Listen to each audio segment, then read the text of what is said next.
Welcome, seekers of the unknown, as we pull back the veil between the living and beyond.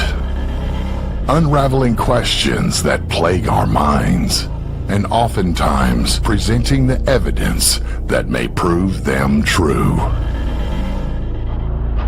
Let us take you on a journey where paranormal becomes normal, and where what is right behind you just might be echoes of the afterlife or something more. But fair warning, once you step into the supernatural with us, you might just stay haunted.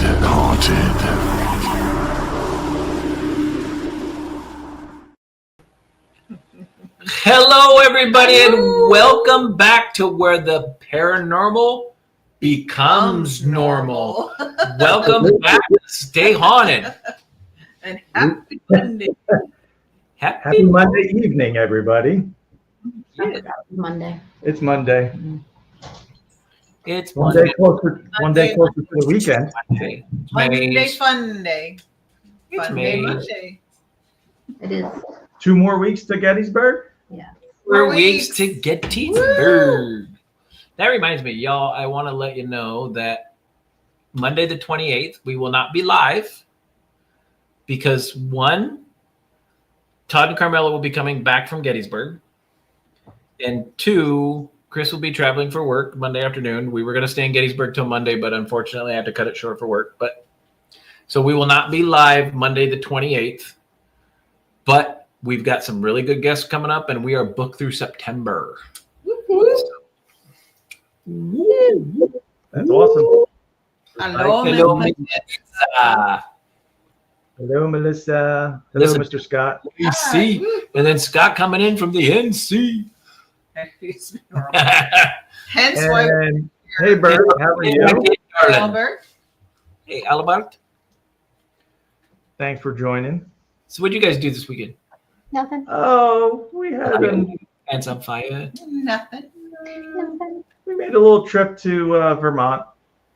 Vermont is for lovers. by the way. Vermont is for lovers. We are lovers. Yeah? So is Virginia. So how did Oh, it's Virginia? Oh, it's Virginia. It is Yeah. actually Virginia. Well, Vermont, Virginia, Vermont, same Virginia. thing. They both begin with a B, so Same it's close thing. enough. Close. the only Taylor. difference? The only difference is the amount of teeth. Well, that's true. Well, we were lucky we were in Vermont, so we had all of ours. Yes. So we spent Saturday, the weekend, up in Vermont, in Rutland, Vermont. We got invited by Albert, aka Bert, and Heather, friends of Jotnick's Paranormal, their Nice. daughter, Oh, and nice. Jamie Widener from Jotnick's Paranormal. So the 6 of us were fortunate enough to investigate Wilson Castle. Ooh. Which we will talk about here in a little bit. Cool. Cool. Yep. It's one of the locations we're going to talk about tonight. And there may be, A story. a little story. Oh boy. I'll show you all that in a minute. Story time. Funny, Gather around, friends. But it's a beautiful location. If nobody's been there, we'll talk about it. But it's great. What else did we do? We did. It was that we drove home Sunday, crashed today, relaxed. So Awesome. that was the extent of our weekend. How about yours? So for those of you who don't know Audra and I personally, we are very big adamants about supporting the zoos. Okay. So we bought and there's a funny story with this. Our zoo pass. So we always have a membership to the zoo. We had a membership to the zoo in Phoenix. We had a membership to the zoo in North Carolina, even though it was a damn 2-hour drive. And now we are members of the Toledo Zoo, which is a famous zoo in the Midwest. And so we decided to go down on Saturday. So for those of you that don't know Ohio very well, you never know when it's going to rain. Yeah, the weather here, You don't like the weather, wait a few minutes, it'll change on you. But so I watched the forecast. We bought our pass. Like, let's go check out the zoo. And looked at the forecast. Forecast said, storm coming in about 6-7 o'clock. We have plenty of time. We went down at noon. Because we have a pass, we don't. It's not like we rush to get there. We don't rush to get there. We don't ever spend like 7 hours at the zoo because we paid $42 to get in. It was $99 for the year, right?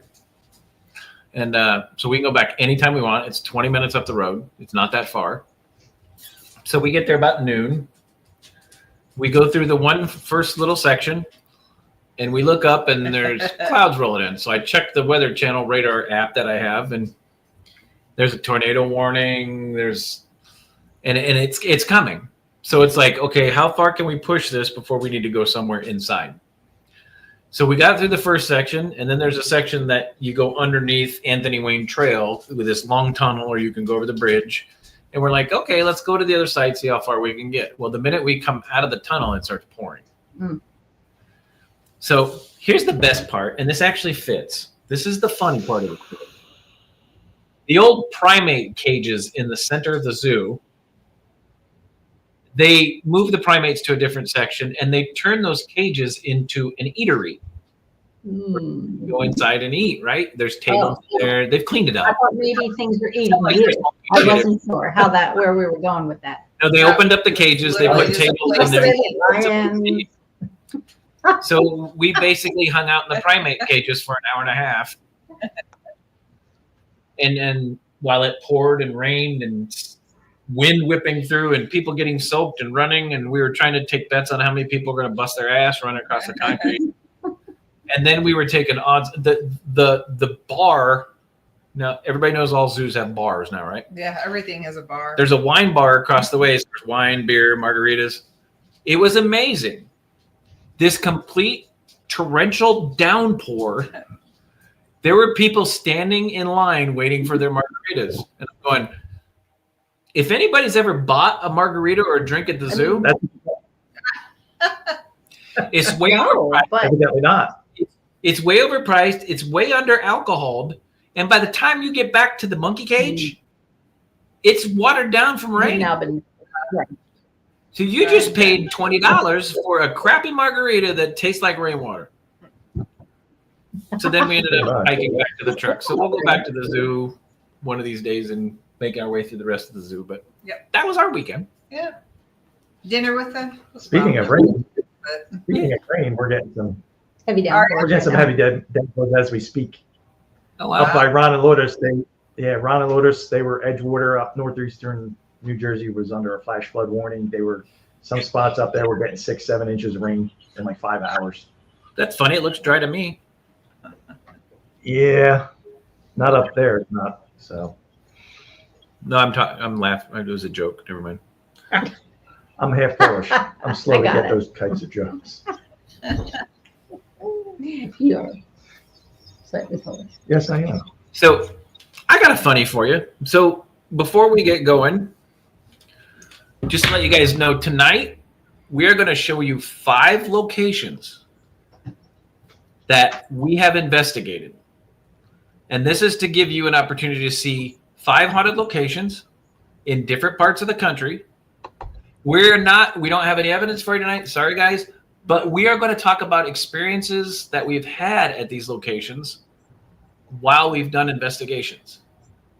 But before we show you that, I want to show you an out-of-the-box, behind-the-scenes footage of a 222 paranormal investigation. Just rip the Band-Aid right off. I'm going to rip the Band-Aid right off. This is what happens when you don't get to see the edited clips that we do on review. So before you show it, I'm sure everybody's familiar with Indiana Jones. Why did it have to be snakes? Yeah. My motto is now going to be, why does it have to be bats? That's all I'm going to say. That's all he's going to say. Roll the footage. Here is the funniest clip you will see on tonight's show. Actually, the only clip you'll see on tonight's show. The only clip, right. The funniest clip that you will see on 5 of our shows. Here we go.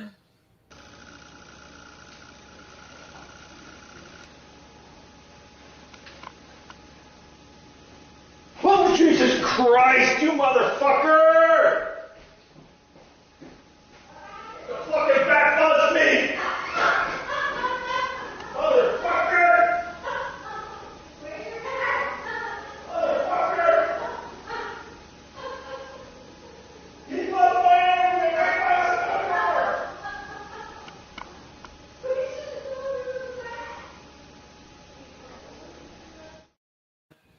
Motherfucker! He buzzed me.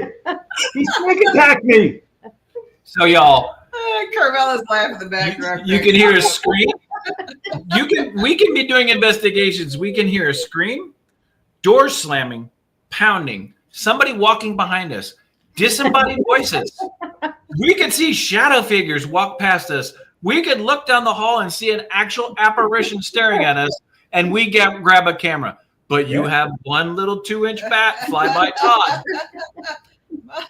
The whole game is over, y'all. That thing was like a pterodactyl. Like he buzzed me. He hit my arm. And we all Like that. have seen Jurassic Park. The pterodactyls are all about this big. This big. Oh, it was so funny. And everybody, and Albert's wife, So Heather, pretty. you weren't really concerned about him. I'm like, of course I was. I waited and I listened. And then I heard him say, bah! I'm like, that's it. I knew he was all right. So and then here's the kind of irony to the story of that clip. So Jamie from Jotniks we were just downstairs taking a break. So I went upstairs just to go get something out of one of the rooms. I think I was going to go somewhere else, and I had to go get my dead bell.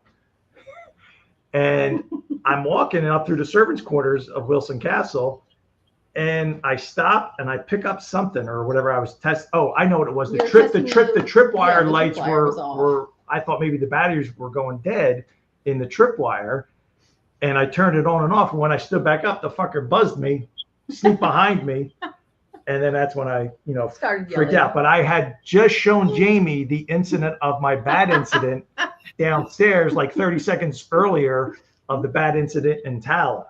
So that's why it made it even more funnier. So I believe it. I believe it because our neighbors just heard that clip. the spirits heard me. I'm sure of that.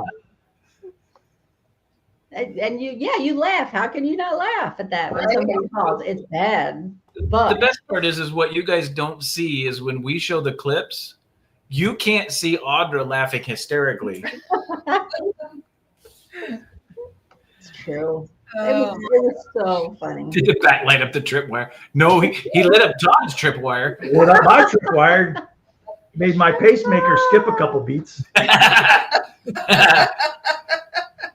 So if you've ever seen the movie Outdoors, The Great Outdoors with John Candy. that was me. Then I had a jacket on, I had a hood up, I had it tight because I didn't want the bat to touch me, and I was under a pool table. So I wasn't the only one that had an episode with the bat. So we're all standing there, and Carmella came up, like she said, with the rain jacket, with the hoodie on. Looks like John Candy. Visualize John Candy in The Great Outdoors with Dan Aykroyd in the cabin scene. They got the lamps over their head. They're trying to catch it with the fishing net. It buzzed her. She dove right underneath. It's under the pool So table. I'm sure I told her, I said, listen, don't discriminate. I says, I know there's got to be video of the rest of everybody being buzzed by this thing and having a little bit of an It's episode. not that bad, but as soon as it comes near you, you go, ah! 'Cause It's all fun and games. It's all fun and games. Everybody's laughs until I was attacked by a blackbird. I Until have that bat problem. Bat attack. Right, she did. Attacked, so I was afraid. She has had experiences down in Disney in Florida. She did get buzzed by a bird. A flew bird into was stuck in my flew hair. into her hair. So Was stuck in my hair. Yeah. But I was All right, guys. So tonight we've got some 5 really cool locations for you guys. We have the Peachfield Plantation in New Jersey, correct? yes. Yes. Sorry, we're not listening. We're going to talk to you a little bit about Tala, Trans-Allegheny Lunatic Asylum. We are going to talk to you about Whitehill. We are going to talk to you about their recent investigation at Wilson Castle. And then we're going to talk to you about a location that Audra and I have done a couple times. And then some friends of ours has also done it with us, called White Tank Cemetery in Arizona, which is called the Lost Soul Cemetery. What we're going to talk to you about is we're going to talk to you about these locations and some of the experiences you can have at them if you decide to go, if you're ever in the area or you decide to book an investigation. And we're going to tell you about the experiences we had and a little bit of the history of each one, but not a lot because we're not a history show. We're a paranormal show, right? Right. So that's what we're bringing to the table to you guys tonight. And to answer Miss Whitney's question, roughly an hour, about 10 o'clock. Yep, we'll probably end about 10 o'clock. 10:15. We tend to go over sometimes. Sometimes we ride at 10 o'clock. So, Miss Whitney, you can join us for as long as you want. You're more than welcome to stay the whole time. Everybody's more than welcome to stay the whole time. We're not serious about it. The paranormal. Yeah. And even we have a lot of fun doing that too. So, Yep, absolutely. Especially when you get buzzed by a bat. so we're going to show you pictures of these locations. There's no evidence clips. This is about our experiences in these locations, because we all know that when we go out to an investigation, not only are we trying to capture the research, we're trying to get timing and relevance in our evidence. We're trying to capture the EVPs. We're all looking for that holy grail of the apparition caught on camera or the shadow figure caught on camera. But the one thing that we neglect to talk about sometimes on these paranormal shows is the personal experiences. And these personal experiences can have a profound effect, because not only does that make the investigation that much stronger, but that's also why we also do this. It's not just to capture the evidence. The evidence is the cream of the crop. It's the cherry on top of the sundae. The experiences are why we do this, because the one thing, you can lose evidence. People could tell you your evidence is bullshit, but the one thing they can't tell you is personal experience goes away, right? That is one of the best parts about investigating. So we're going to start tonight talking about, and Audra and I have never been to some of these locations. So Todd and Carmella will talk about the ones we haven't been to, and then we'll talk about the ones we have been to, and then the ones we talk about, Todd and Carmella might not have been to. So we're all going to share our experiences with those. So we're going to start with Peachfield Plantation. So this is Peachfield. It's pretty. Yes, it is. It's a beautiful location, and it dates back to 1725. We've been there now twice, right? Yep. Twice. Two times now. Investigate. It's run by the National Dames Historical Society of America. It dates, so it was in the Steen family for how many years? I want to say 300 years. The Steen family, I believe. John Steen was the first Freemason resident from on record in the colonies, and he did. He had I believe the house built to get out of Philadelphia. Mm-hmm. Can you blame him? I'm just kidding. Yeah, because of the illnesses and everything going on at the, back in that time period and stuff. It was sold. So John Steen built the house, and then it was actually owned by the Burr family. The Burr family owned it for 200 years, and then it was the last descendants or whatever sold to it. Once it sold off, then it was sold in like 1970s, and then turned in. The last owner donated it, and last bequeathed it, wanted it to be a basically a museum. So left it for the ladies to take care of, and you see how nice it is, because the ladies took care of it. So do you want to talk about our first experience there? Well, that was the first time I saw my first apparition. Before you guys start talking about experiences, I want to point something out with the history of location, with my construction background. So here's a picture of what would have been, well, it looks like a fireplace. This was their kitchen. Mm-hmm. This is where they cooked. It was encased in stone, so it wouldn't burn down the rest of the house, right? Yep. But the one thing I want to point out, Chris being a windows and door guy, right? So back in the 1700s, if you look really close, none of these windows truly line up. And the reason they don't is because they would actually, as they were building the stone, they would create a window in each room, and there would have been an opposite window on the opposite side in each room to create air circulation, because back then they didn't have AC, right? So all the only AC they had was opening these windows and creating a cross breeze with the window on the opposite side. The most distinct thing about these windows, is you see these, we call these grids, right? We call these true divided light windows. It's usually, it's in between the glass panes. It's on the exterior of the panes. It's usually put on one piece of glass to make it look original like these did, right? Back in those days, they could not create a piece of glass that was 30 by 40 without it being so distorted or breaking that you couldn't see through it.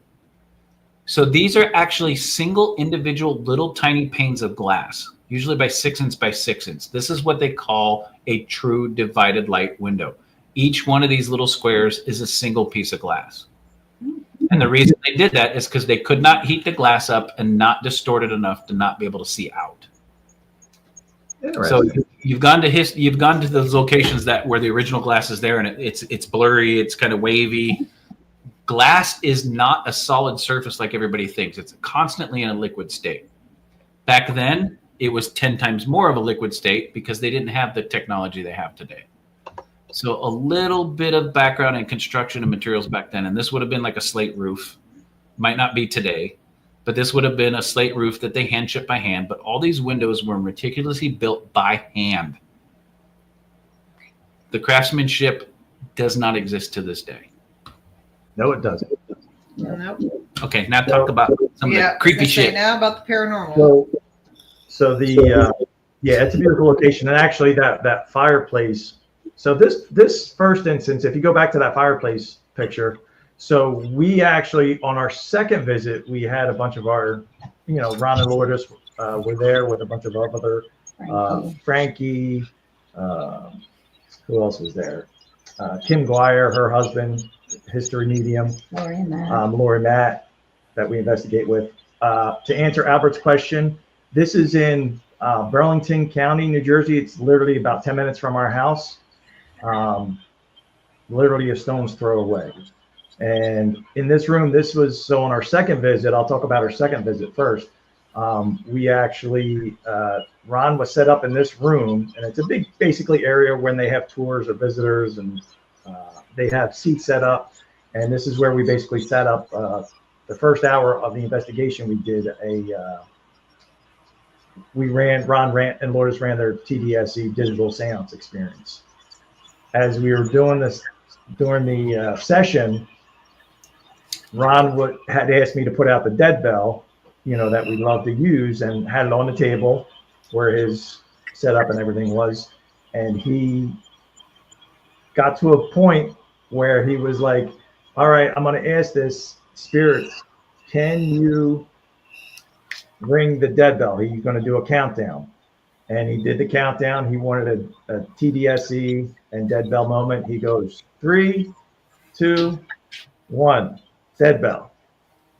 Didn't happen at first. And then we were making some other comments. Oh, it said the response came from spirit, you're funny, ha ha. We all started laughing. Lourdes heard it, made the comment.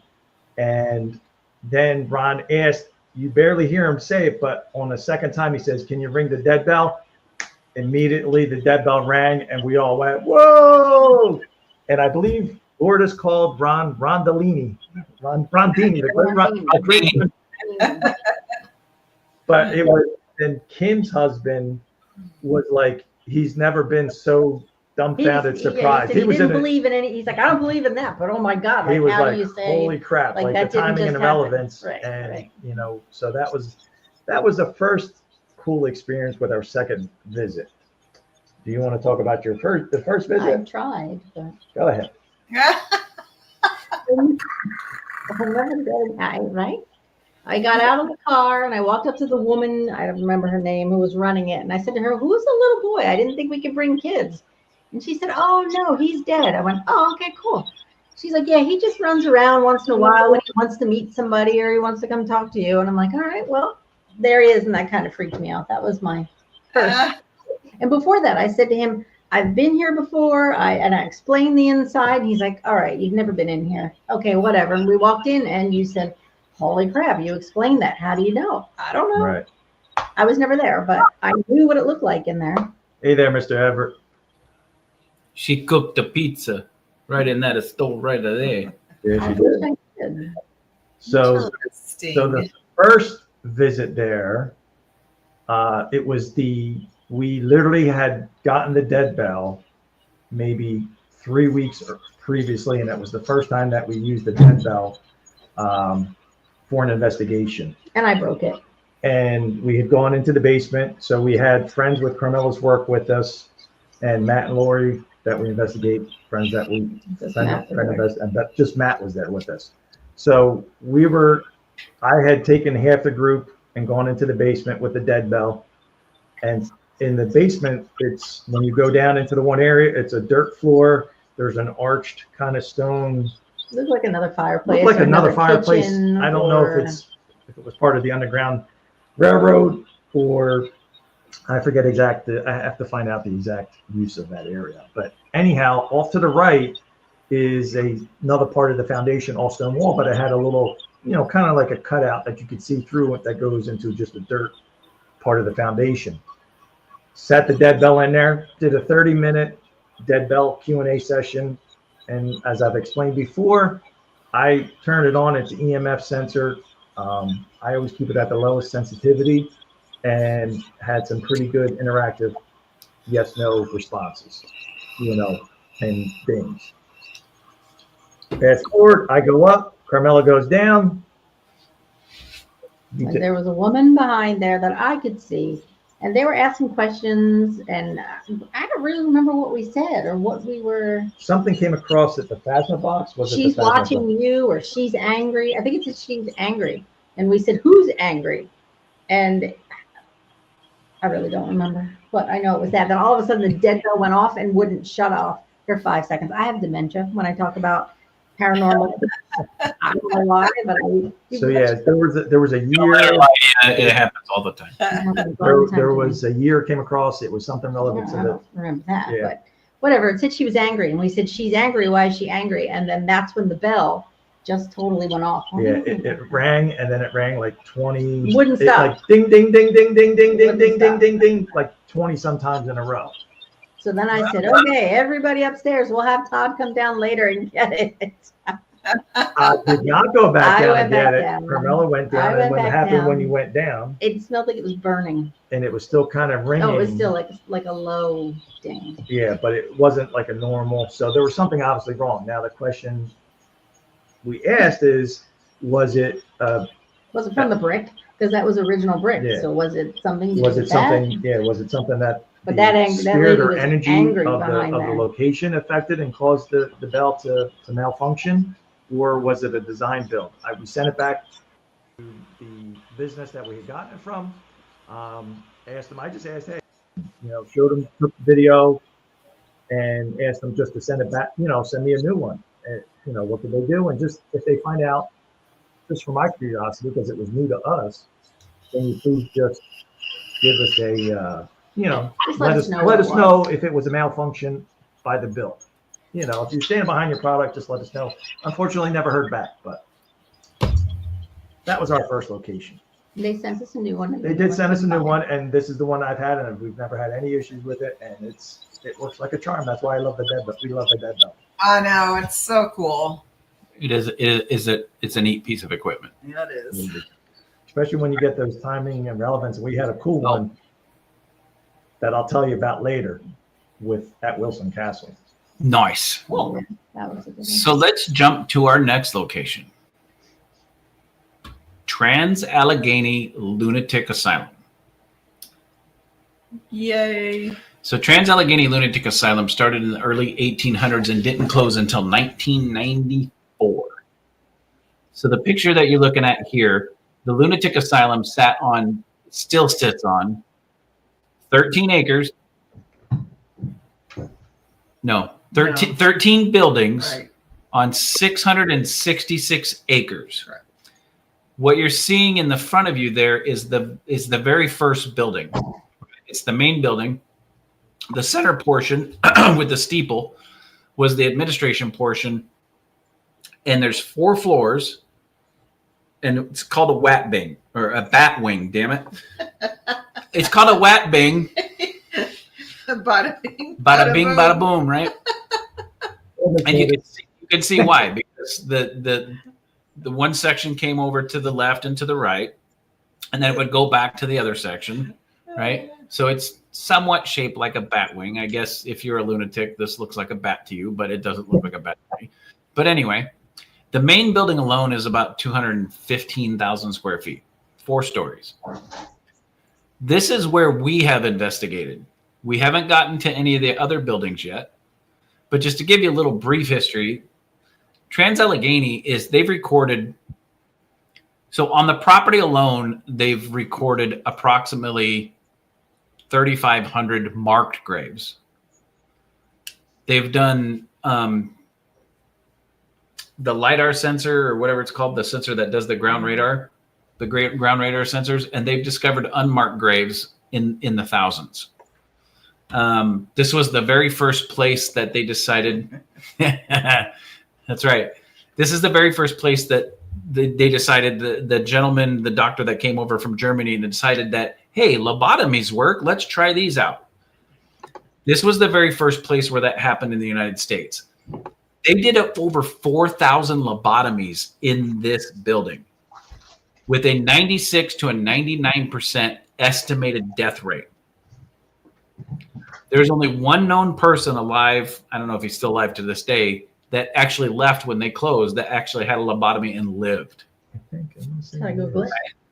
want to say that they might be, because when we were just down there, when you guys were supposed to, I want to say they Yeah. So what they did in 1994, when the government said, hey, this place is horrible, we need to shut this place down, the really bad patients, they moved to other facilities. The ones that weren't so bad, they just opened the doors and let them out. Some of them still live in West Virginia today. Okay, this is in the dead center of town. This is how they would do the lobotomies. Yeah. And the energy left from the lobotomies there, those of you that have watched the show before have heard my clip where we caught the sound of what seems to be like a lobotomy and somebody screaming. They didn't perform. Okay, so over 4,000 lobotomies, none of the patients volunteered, and they never used anesthesia. This is what it would look like on an average day when it was operating. So the main building was built and staffed to hold 250 patients. At any given time, they had anywhere from 2,700 to 3,500 patients in the building. They would actually rotate them out. These are some of the rooms. They would rotate the patients out in shifts, 8-hour shifts for sleeping, because they had so many patients at one time. So if you would have seen this hallway when it was active, there actually would have been bed down both sides of this hallway. The stench inside this building was so bad that a nurse was murdered and killed and dropped down the back stairwell, and they didn't discover her body for over 3 weeks. Oh my God. The stench in the hospital was so bad, you couldn't smell the smell of death. Mm-hmm. Right? And we've all heard the stories about Dean in the murder room, right? Mm-hmm. So we won't go that deep into it. But what's fantastic is Audra and I, this is one of my most favorite locations. We've investigated Trans-Allegheny twice. Yep. This is the first floor. As you enter off of the admin to the south, which would have been to the left side of the picture that I showed you originally, the Batwing, this was one of the best experiences I have ever had in the over 30 years that I've been a paranormal investigator. And you got to remember, like Carmella, Audra and I are sensitive. I have seen, heard, experienced energy and spirits my entire life since I was a kid. It takes a lot to shock me. I walk places like this in the dark by myself. We walked into this area, and similar to one of the doors like you see on the right, the white door frame where the doors open, we walked into this. Anthony Simonelli was with us, and Teresa with Seekers was with us. We walked into this area, and I literally saw a nurse walk out with a clipboard out of one of these rooms. That's not what's shocking to me, because that's something I've seen my entire career as a paranormal investigator. What shocked me the most is she turned, saw us, and had a surprised look on her face. This was the first time this has ever happened to me. I've seen shadow figures. I've seen apparitions. I've seen people walking in haunted locations. This is the first time at Trans-Allegheny that I'd ever seen one of them react to us, which was a sign of the most intelligent spirit I'd ever come across in a location. Experience we've had there, we've heard footsteps walking behind us. The creeper on the 4th floor that everybody talks about, the shadow figure that crawls the walls and across the ceiling, we actually chased it the same night. And we followed it into a room, and I literally walked into the room and went, I know you're in here. Show yourself. Ice cold fingers wrapped around my wrist and grabbed a hold of me like this. I could feel the pinky. I could feel the ring finger. I could feel the FU finger. I could feel the index finger. I could feel the thumb. It was an amazing experience that pissed me off to no end because I don't like them touching me. But any experiences you had? Not really. I mean, it was a very busy, but it was your normal, well, like you said, the footsteps. And I don't have anything that stands out for me. Yeah, exactly. Who are the real Right, exactly. Are they seeing us in time, or are we seeing them? Yeah, like others. I love that movie for that reason. Well, yeah, and I can tell you guys, and then I'll let Todd and Carmella talk about their experiences at Tala. We had control of the Phelps Dodge Mining Hospital in Ajo, Arizona with Tony and Sheree Rathman for a few years, and I thought that was the most haunted location I'd ever been in. I've been investigating since I was in my early 20s, guys. I'm almost 53. Trans-Allegheny is one of the most heavily experiences I've ever had in a haunted location ever. This is my favorite location. Disembodied voices, doors slamming, footsteps, shadow figures, apparitions, EVPs. I could go on and on and on. I mean, if you want to experience the paranormal, this is the place to go. Or bats. Or bats. Your bat. Or bats. Yeah, there's bats there. Number one for me. Yeah. So what was your favorite? We've been there twice now, like you guys. We went first time with Frankie from the Parasite Project, and that was August of last year, right? Yeah. And then we had a cool experience in the little girls' room in the children's ward. Yeah, she just, what was her name? I'll call her Emily. Oh, got that right. I remember. Yeah, she was just answering questions and lights were going off. And I don't know. That was my favorite room to be in. I just kind of felt like we were making her happy. We made her feel comfortable. Mm-hmm. But I also had the creeper crawling up my leg. Oh. And the one girl that we were with, she's like, oh yeah. So they keep saying it's a she. The creeper is a she. But now her name is Brownie because she didn't like to be called the creeper anymore. I don't know how they knew that, but all right. But that's the first time I've heard it called a she. That's what she said, right? She said it was a she. And she had an orderly that she would hang on to his leg and he would walk her around while she was attached to his leg, walk her, take her wherever she had to go. So I kept saying, you're on my leg. And, the K2 was going off. Everything was going off. And she said, yeah, it was probably her. Oh, so they believed that the creeper was the disabled legless girl that was on the floor. Yeah, that's what they thought. Yep. Huh. Interesting. That's what they told us. So then we spent some time on the criminally insane ward.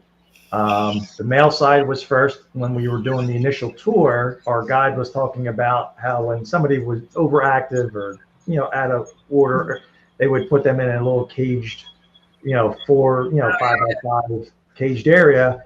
And as the guide is kind of talking about the history, we actually, 5 of us I heard it initially. I hear what sounded like, not what sounded like, I heard it was like a male screaming like an insane person. And it was like, ah! And I looked and I'm like, wait a minute, I interrupted. I'm like, did anybody else just hear that that guy screaming?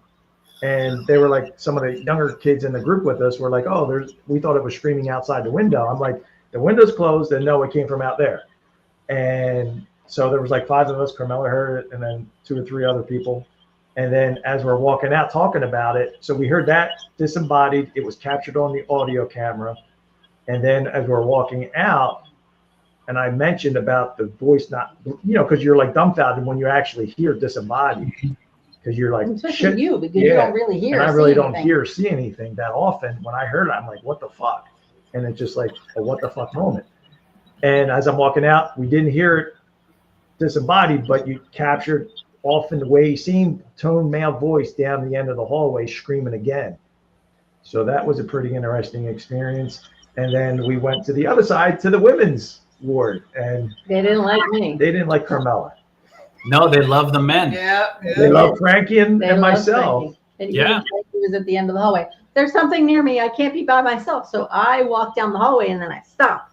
And the light was going off next to me. I'm like, I couldn't go any further. It was like something was stopping me So from we had going. the tripwire, and then we had the dead bell, and I think maybe the REM pod or something else. She All got went to off. where the light tripwire went off. She turned. When you said, "Oh, I can't go any further," she turned, and as she's walking past the dead bell went off.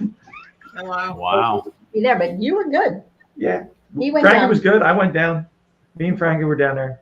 So What's funny is we had PPIT was with us, Wasn't they ever? and we went into the women's ward, and then when the women went down, nothing happened. Me, Mike, and Zach Bennett all went down. We were getting cat calls. We were getting girls pounding on the doors. It was the minute it was just the males walking down. It was it was fantastic. We started getting, and I forgot the best experience I ever had was at Trans-Allegheny. I've seen shadow figures. I've seen apparitions, right, in the years that I've done this. We were doing an Estes/REM pod session in Dean's room. And we were getting Dean intelligently responding through the Estes session and through the REM pod. And at one point, I felt something out in the hallway. And I'm like, is there something out in the hallway? And the REM pod went off. And then somebody went, go see the Estes session. The girl in the Estes session said, go see. And I went, Dean, do you want me to go out in the hallway and look? Boom, the REM pod went off. So everybody's in the room. I stepped out into the hallway and looked all the way down at the end where the sitting room is and the exit sign. And I saw a 6-foot tall shadow figure walk across. I'm like, damn, I see a shadow figure. Not my first. Then all of a sudden I get this creepy feeling to my right. And I looked in the room across the hall and there was a shadow figure standing in the room across the hall. I'm like, okay, shadow figure number 2. Then I got this weird sensation in front of me. And I looked, and over to the right, about 10 feet in front of me, I see this black mass forming on the floor, and it comes into about a 5'6" tall figure, crosses across in front of me, walks down the hall, and goes down the doorway to the stairwell where the nurse had been killed. 3 shadow figures in less than a minute. That's crazy. In that Trans-Allegheny, the violent men's ward. And let me see. One of the other investigators. Yeah, one of the other investigators stepped out and took a picture. And I've shared this before, but I want to share this again. Here it is. To answer Whitney's question, Carmella and I were on about 3 years now of doing informal investigations. We've been together since high school, and we have we've always done haunted history tours and stuff like that, and then recently had the opportunity to kind of pursue it on weekends and stuff and do formal investigations. And then I've been probably the last 14 years or so formally, but Chris has done it a lot longer. Yeah. So Audra started investigating with me when we started dating. So this is the shadow figure that formed in front of me. They came out and they took a full spectrum camera picture, and in the red spectrum of the camera, this is what was captured. And if you look really close, here, you can see a V line. Yep. Chin. Yeah. You can see shoulders. Yeah. This was literally standing 5 feet in front of me. And if you look, you can see the exit sign down the hallway. This is the exit sign of the door that she vanished into. And this is the exit sign at the end of the hallway. Yeah, that's wild. That's wild. That was one of the best experiences I've ever had as a paranormal investigator. I know. You can almost make out details of the face. Yeah, you can almost see a face. Yeah, I was going to say Yeah. you can pretty almost see a face in there. Kind of Absolutely. looks like Scrooge. Yeah. Looks like Scrooge. Like a female Scrooge. Yeah. Like a long face. It looks female to me. Yeah. Definitely. God bless us, everyone. So yeah, that was actually what I saw standing in front of me when she snapped the photo. So that is Trans-Allegheny. That's just a taste, Joel. No, that's Yeah. it's such a unique place. It's huge. I love that place. And I know there's so many experiences. I would, yeah, thinking about it, just piggybacking, that's probably our favorite place, experience wise. And because it's a cornucopia, like you're going to get everything there So pretty much much. there. Absolutely. Oh, Yeah. there. If you're looking for every piece of haunt you could imagine, Trans-Allegheny is the place to be. Yep. All right. So we've got 3 more locations and we're running out of time. So Pick the best one. Which one? I think we didn't do more than this. Right? Which So- one's next? Next, we will talk about this one. Looks like a fence and just a dirt lot, right? Yeah. It is. This pretty is much. actually what you see in this picture is if you look, you see the little sections off to the right of the picture. This is actually, you can see the fence line at the bottom. You can see the fence line going along on the right. And then if you look really close in the top right corner, you can see this little shed in this picture, right? This shed. This is the White Tank Cemetery. This is in Waddell, Arizona. This is not a known investigating location. This is not someplace you can book and go to. No, that's why it's one of my favorites. So when Audra and I lived in Arizona, this was one of my favorite places to go and investigate. This is where I started with him. That's why I wanted this presented, because it's such a unique place. And again, it isn't, it's not well known. You don't see a lot of people going there. You don't hear about it. Like Chris said, you can't book a tour or anything. So You have to sneak in at night. yeah, we snuck in. So what you don't see is there's over 3,000 bodies buried in this cemetery. And there's no headstones. There's just little brass silver markers about this big. Some of them have first names and last names. Some of them have first names. Some of them say Jane Doe. Some of them say John Doe. And all it has is the year they passed. They call this Lost Souls Cemetery. And what this is in Maricopa County, Arizona, anybody that is not claimed, has no relatives, can't afford a funeral, dies in prison, dies in a home, they're buried here. Every Thursday they come out, and the Maricopa County inmates come out and they actually do the burials, and then a priest comes out and spends his time doing the eulogy for them. This is called Lost Soul Cemetery because nobody's claimed these bodies. There's a whole section of kids. There's a whole sections of adults. There is, and it's just a flat desert piece of dirt with these little brass markers, and that's it. People have gone out and left toys in the children's section, and if you go out there, sometimes they move, right? It can't be proved if it's paranormal or not. But what I can tell you, it is one of the most haunted locations I've ever been in that's just a piece of dirt sitting out in the middle of the desert. Some of the experiences we've had there is we've caught EVPs calling our names.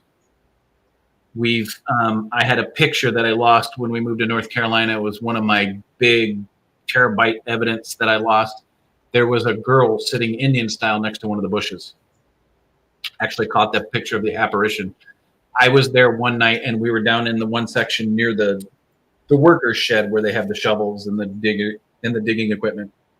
We were down in that area and I heard a girl's voice and I went, "What the hell was that?" And then a girl's voice giggled.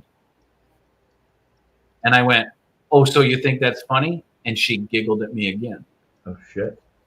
Yeah, and I actually had it on audio. I lost all that when we moved to North Carolina. I lost about 2 terabytes worth of evidence. It was unfortunate, but That breaks my heart. Well, just every time you say that, 2 terabytes. Ugh. yeah. It was years and years and years worth of Yes. stuff.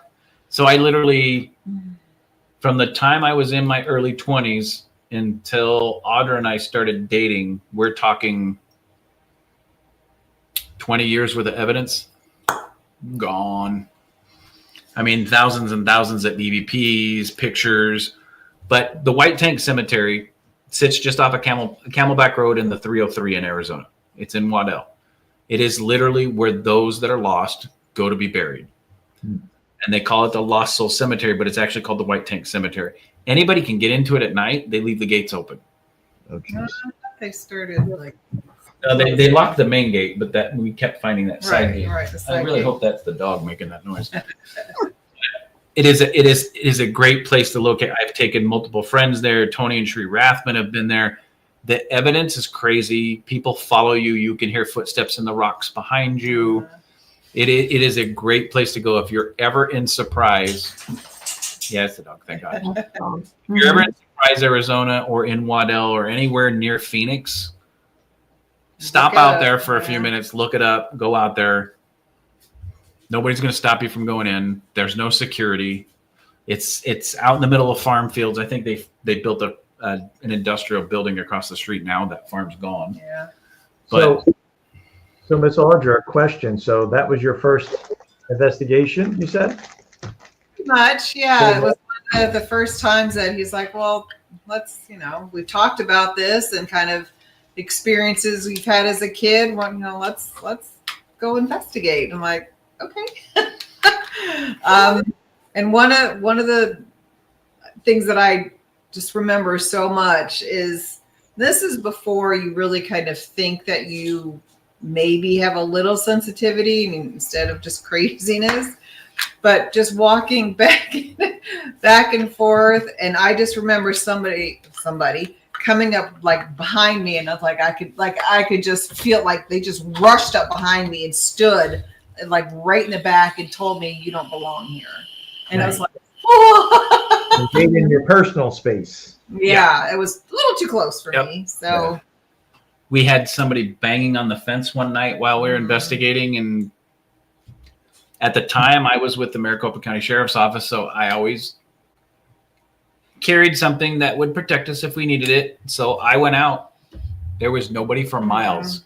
And it's not like anybody could hide because you saw the pictures, right? If you look at this picture, there's nothing. Yeah, there's nothing there. Nothing. If you but look at this desert. picture, there's nothing. nothing. So I came running out. If you look at the blue sign there, about 50 yards down, there's a gate down there on the right-hand side. I come running out of the gate, which is where the fence was literally being banged on. It felt like somebody was just shaking the fence, and we could hear it. There's nowhere for anybody to run or hide out there. I went out there. There was nothing there. Scary. Scary. I just, love it for that reason, because it's so unknown. Mm-hmm. So real. Yeah. Not hyped up. Do it, Melissa. It's a great location. Yeah. It would The, almost make me want to go visit my sister. so working. I'll go to the cemetery. I don't want to see my sister. I know my sister lives out there too.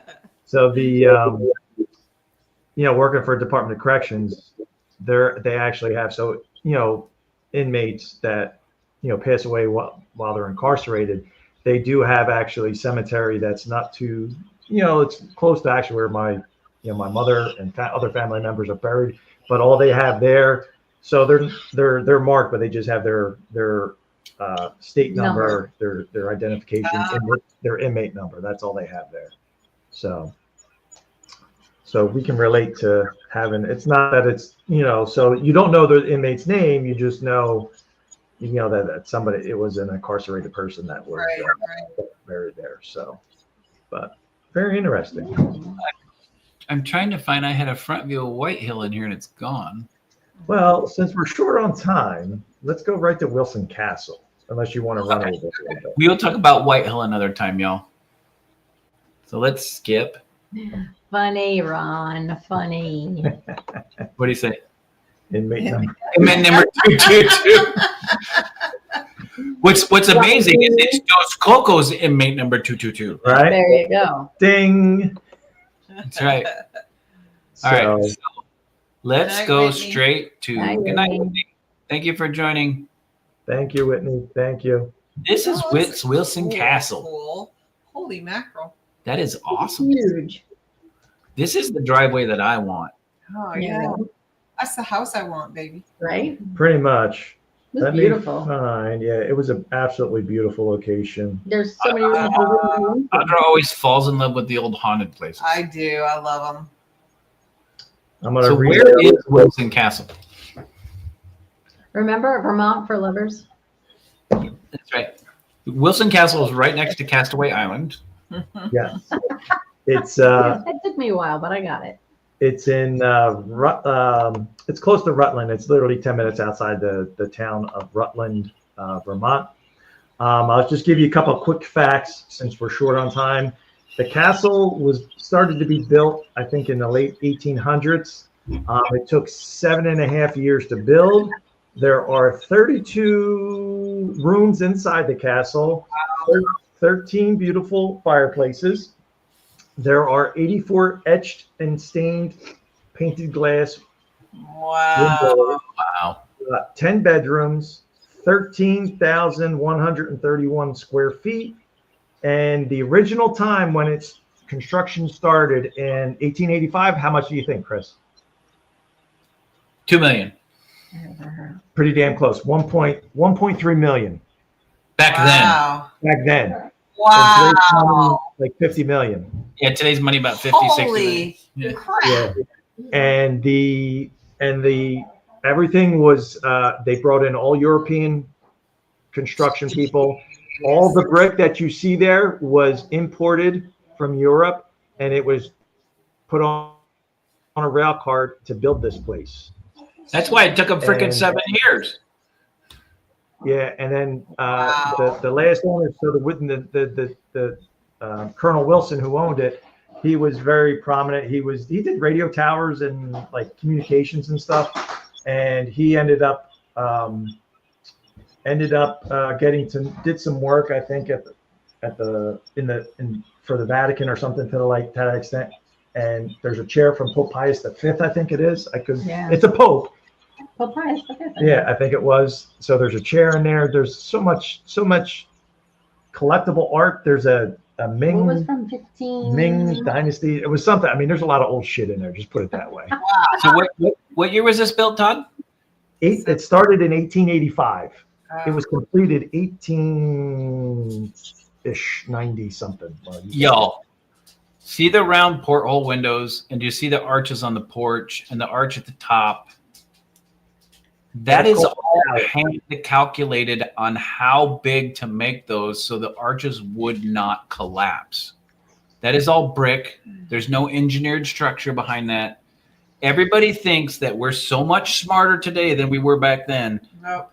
Back we then- lost the edge. Yeah, we lost the edge. Back then, they had to figure it out by hand what size to make those circles and those arches so they wouldn't collapse over time. And this has lasted 200 years.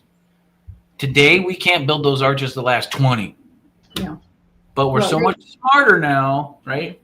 They had no Americans, Yeah, no local help. So no local help, people were nothing. probably pissed back in the day. You know, Italian people came and painted the ceilings. I sent you some of the pictures of those glass windows. I mean, they're just absolutely gorgeous. Like it was hand painted from reverse painting or whatever. It was like, it's just the detail it's mind boggling.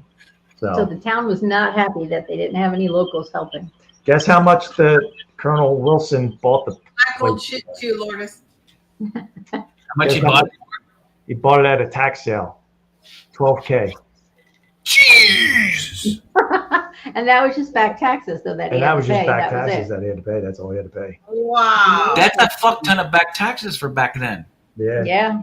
Well, 20 something when Colonel Wilson, I think, bought it or whatever. And it's still in the Wilson family. The granddaughter, I believe, is now Yeah. owner of it. But we met That's her amazing. actually. We met her She on was Saturday. there She just was for a there second. briefly. We met her. Very, very nice. The contact person, Andy, very nice gentleman, very knowledgeable. He worked on there from there. I love that comment. If you don't mind a potential attachment, you can buy a piece of the brickwork. Well, interestingly enough, it was only, I think Andy was saying, just right around 2000 is when they started doing. They had been doing tours since like 1960 something, but really the paranormal Not until 2000. not until like 2020ish, Yeah. It was recent that they. just recent. That is fantastic. So And tell us about some of the stuff that you experienced there this weekend. He saw that. Besides the bat. Besides the bat, Was We this your had- first time there? yeah, this was our first time there. Definitely a revisit place Yeah, because there it's was so so big. much that we couldn't. Yeah, There was just so much. It was hot. It was. it was a little warm, but all in all, it wasn't that bad. They had a temperature-wise. coffin. So on the third Real floor, coffin. they had a wicker basket funeral casket that was donated by a local. Oh, Albert, mortician. don't touch that. For those that want to breathe after they're dead. Yeah, Albert touched it. That was with us. Bert, he had an emotional kind of breakdown and had an experience there. He had to leave the room. Carmella, I sent you the pictures, 3 or 4 pictures in a row. I had a red, just a regular red lighted flashlight pointing at the casket. Nobody was standing in front. Picture 1, picture 2, nothing. Picture 3, blacked out, looks like a little silhouette of a black lady and a woman figure. And there is a theory, or there have been pictures on the second floor of a woman dressed in a black woman in a black dress that was filmed in mirrors. So you can go on the website, Wilson Castle, on their website and see the picture that I'm talking about, the lady in black. So I Anyway. So, We've already ran over anyway. Let me show those pictures. This is the fuck it part of the show. And then I'll tell you what it said.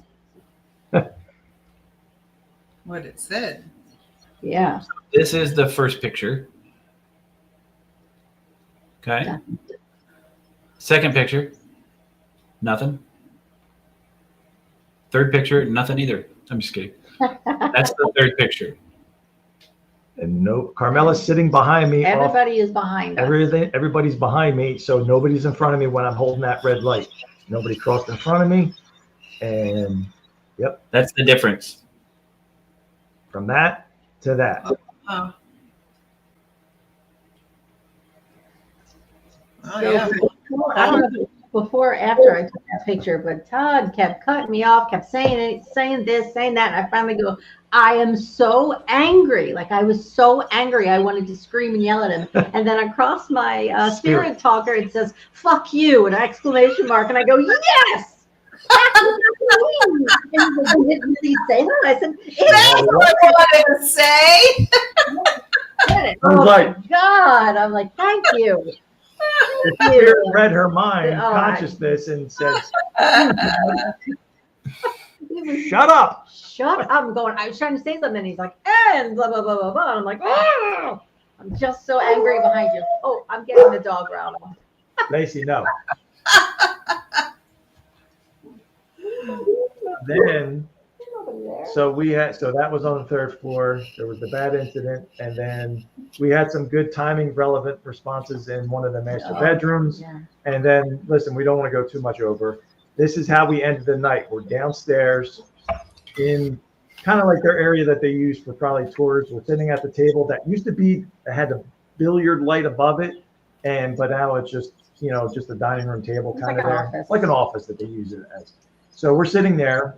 It's myself, Carmella. I have my full spectrum camera, my dead bell, REM pod, and Jamie's dead bell. So we set it up. Jamie mine was going off with some time relevant questions. And then Jamie gets his from the other room, brings it in. And he's like, listen, let's do it. We're going to make my dead bell. If you ring that during Q&A session, ring my bell. That will be a yes. You ring Jamie's bell, that will indicate a no response. And then we had the REM pod, as if they triggered the REM pod, it would be a maybe. Oh, We were getting a bunch of yes questions to responses, and then Jamie's started going off. Jamie's did not ring the whole freaking night anywhere else in the whole castle. Brought it in, we started getting no question responses. It was dinging constantly. Ding, ding on his, and I was just like, holy crap, like what the heck? So then it got quiet. This was about 3:45 in the morning. We had the place until technically like 8:30, 9 o'clock in the morning. And usually on any investigation, we always ask, well, if you want us to leave, give us a sign. We'll respect your wishes. If you're tired of us, we'll leave. And don't you know, Bert was like, it was kind of quiet, and he's like, "Oh, it's quiet. Do you want us to leave you alone now?" I piggyback and say, are you tired of us? Do you want us to leave and go back to our hotel rooms? On his spirit talker, you get stop the camera, and the dead bell fucking dinged immediately right after that. Yes. To my yes. Oh, Wow. wow. Then So I asked cool. a question, and then it was Get out. stop the camera, ding on my dead bell, indicating yes, get the fuck out. Get out. So we're like, okay, we respect your wishes. We packed up, left. We were out of there by like 4 o'clock. Time to go. Like he went upstairs with the coffin. Oh yeah, what happened? Well, he walked upstairs. We were sitting there. We were talking. Jamie comes in. He says, "Hi, my name's Jamie." Blah blah blah blah. And then the REM pod went off. Then this went The off. dead bell went off, and then the spirit said, Leave. "Get out or leave." Get out or leave. Up with He that. went, The famous get out. Yeah. but it was like 3 different things that was going off, and he's like, "Well, I guess I'm not wanted in And here." He they just did got not. up and left, Yeah, and then it got calm again. and then and And then it then was calm. yeah, it was calm after that. But Hmm. that's why we love it. I mean, and that was corroborated. Like here, you got one device saying turn the camera off because I have my full spectrum camera pointed right at him. I just haven't had a chance to get to videotape it. I sent you, Chris, I think the audio of it, I believe, of that. But it was when you get that type of validation, it's like, all right, that's what makes you keep coming back for more. Absolutely. Albert said, "Play the clip. Play the clip." Did I send you the clip? I didn't No. send you the clip. That's You did bad. not send the clip. I can send it to you real fast if you want to. Then of the Of the get out or Of the go get out. go home." Oh, okay. hold on. Here it is. I just sent it to you in the group chat. If you want to play it.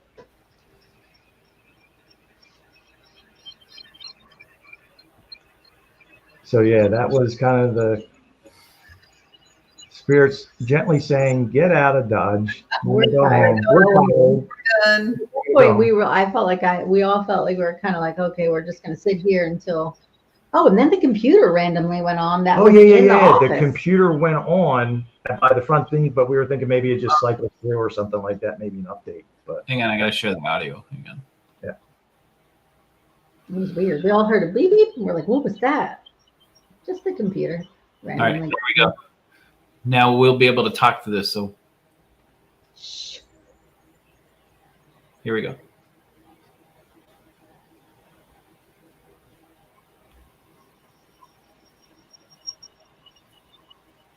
You done fucking with us?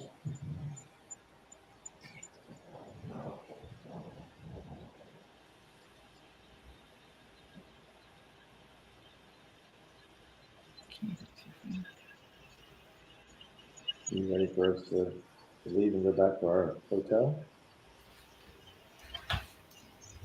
Stop the camera. Ah, There you go. Stop the camera and a yes. stop the camera and yes. Wow. All right. Well, All right. That's it. That's crazy. That is crazy. We sat there in silence and then, wow. Yeah, it's almost 4. All right. We respect your wishes. Yeah. Yeah, I was happy to go. Very- Yeah, that's a definite. That's a definite. Get the fuck out. Yeah, That's a definite get the fuck out, right? done. Yep. like I threw the bats at you. I tried everything Yeah, to get right. you out earlier. I guess the but subtle hint of the bat buzzing me wasn't enough to say get the fuck out, right? that's That's it. awesome. It's awesome. That is a great way to end the show. Wilson Castle, it's definitely a must visit place, and it's gorgeous up there. We Oh, well, even if we go in the fall time, I think Yeah. it'd be nice. fall time, I'm sure it's beautiful with all the colors and stuff too. Or skiing in Killington. Yeah, Just kidding. I'm not skiing. bring us home. Mr. Bring us home. Bring us home. Awesome, awesome, awesome. Guys, thank you for coming out tonight. Thank you Yeah. for listening to some of the experiences that we had. Like I said at the beginning of the show, it's not just about the evidence. It's about hanging with friends. It's about the experiences that we have that we can all sit around and talk about in a couple weeks. And Gettysburg is one of the That's right. places that you guys go to do that. Guys, remember, when you're out investigating, it's not just about collecting the data. It's just not about timing, relevance, and intelligence. It's about spending time with the people that you care about, spending time with friends, having fun, getting your shit scared out of you by bats. It's about those experiences that you have in those locations, because you might lose evidence. People might tell you that your evidence is bullshit, but when it comes right down to it, your personal experiences are everything. And the only way that's going to happen is getting out there, doing these investigations, seeing these locations, spending the time in the field with everybody, spending the time in the field with people that you care about. But the biggest portion of all of it, y'all, is staying haunted. All right, guys, we will see you next week. Have a good night. Good See you week. next Bye. week. Have a good one.